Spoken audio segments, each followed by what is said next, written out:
ನಮಸ್ಕಾರ ಸ್ನೇಹಿತರೆ, Bigg Boss season 10ರ ಲೈವ್ ಅಪ್ಡೇಟ್ಸ್ ಇವತ್ತಿನ ಪ್ರೋಮೋ ಯಾವ ರೀತಿ ಇದೆ ಅಂತ ನೋಡ್ಕೊಂಬರೋಣ. ಅದಕ್ಕೂ ಮುಂಚೆ ನನ್ನ ಚಾನಲ್ಗೆ ಇನ್ನೂ ಯಾರೆಲ್ಲ ಸಬ್ಸ್ಕ್ರೈಬ್ ಆಗಿಲ್ಲ ದಯವಿಟ್ಟು ಸಬ್ಸ್ಕ್ರೈಬ್ ಮಾಡಿಕೊಂಡು ಸಪೋರ್ಟ್ ಮಾಡಿ. ಯಾವುದೇ ಕಾರಣಕ್ಕೂ ಒಂದು ಲೈಕ್ ಕೊಡೋದನ್ನು ಮರಿಬೇಡಿ. ಸೊ ಇವತ್ತಿನ ಪ್ರೋಮೋ ಈ ರೀತಿ ಇದೆ. ಇವತ್ತು ಬಿಗ್ ಬಾಸ್ ಒಂದು ಟಾಸ್ಕ್ ಕೊಟ್ಟಿದ್ದಾರೆ ಅಂತಲೇ ಹೇಳ್ಬೋದು.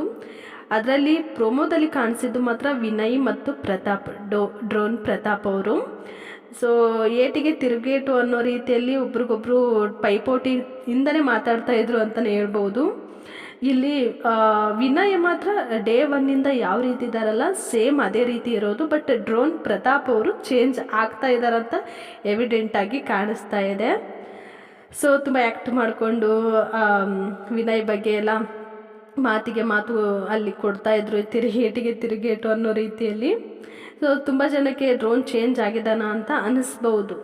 ಸೊ ಈ ಚೇಂಜಸ್ಗೆ ಮುಖ್ಯವಾಗಿ ಕಾರಣ ಅಂತ ಹೇಳಿದ್ರೆ ಅವರು ಫಿನಾಲೆ ಗೆಲ್ಲಬೇಕು ಅನ್ನೋದು ಒಂದು ಕಡೆ. ಆದರೆ ಇನ್ನೊಂದು ಕಡೆ ಲಾಸ್ಟ್ ವೀಕ್ ಇಶಾನಿ ಬಂದಿದ್ದರು. ಆ ಟೈಮಲ್ಲಿ ಒಂದು ಸ್ಟೇಟ್ಮೆಂಟ್ ಕೊಡ್ತಾರೆ. ಸೊ ಅವಾಗ ಸುಮ್ಮನೆ ಇರ್ತಾರೆ ಪ್ರತಾಪ್ ಅವರು. ಆದರೆ ಕಿಚ್ಚ ಸುದೀಪ್ ಸರ್ ಅವರೊಂದು ಮಾತು ಹೇಳ್ತಾರೆ, ಎಲ್ಲ ಸಮಯದಲ್ಲೂ ಎಲ್ಲ ಜಾಗದಲ್ಲೂ ನೀವು ಸೈಲೆಂಟ್ ಇರೋಕ್ಕೆ ಹೋಗಬೇಡಿ, ಮಾತಾಡೋ ಜಾಗದಲ್ಲಿ ಮಾತಾಡಿ, ಏನಂತ ಪ್ರೂವ್ ಮಾಡಿ ನಿಮ್ಮನ್ನು ನೀವು ಅಂತ ಹೇಳಿ. ಆವಾಗ ಅವರು ಅದೇ ಒಂದು ಮಾತಿಗೆ ಬೆಲೆ ಕೊಟ್ಟು ಇವರು ಚೇಂಜ್ ಆಗಿದ್ದಾರೆ ಅಂತಲೇ ಹೇಳ್ಬೋದು. ಸೊ ವಿನಯ್ ಮಾತಿಗೆ ವಿನಯ್ ಟಾಂಗ್ ಕೊಡ್ತಾ ಇರೋದಕ್ಕೆ ಇವರು ತಿರುಗೇಟು ಕೊಡ್ತಾ ಇದ್ದಾರೆ ಅಂತಲೇ ಹೇಳ್ಬೋದು.